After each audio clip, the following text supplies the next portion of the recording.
पिताजी की तादाद में तुर्की में इस्तांबुल में आपका नाम शेख महमूद अफेंदी का पर्दा रजब तैयब अर्दोगन भी आपके नमाज जनाजा में शरीक हुए। लाखों की तादाद में तुर्की में इस्तांबुल में आपका नमाज जनाजा पढ़ाया गया। आप नक्शबंदी सिलसिले के तुर्की के सबसे बड़े बुजुर्ग हैं। आपने ऐसे माहौल में दीन का काम किया जब दीन की उस वक्त तुर्की में इस्लाम पे सख्त पाबंदियाँ थी। किस तरह पढ़ाई गई उनकी नमाज जनाजा देखिए।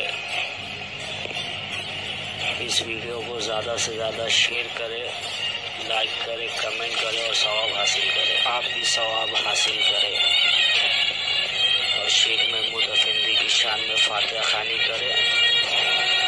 अल्लाहु अकबर, अल्लाहु अकबर,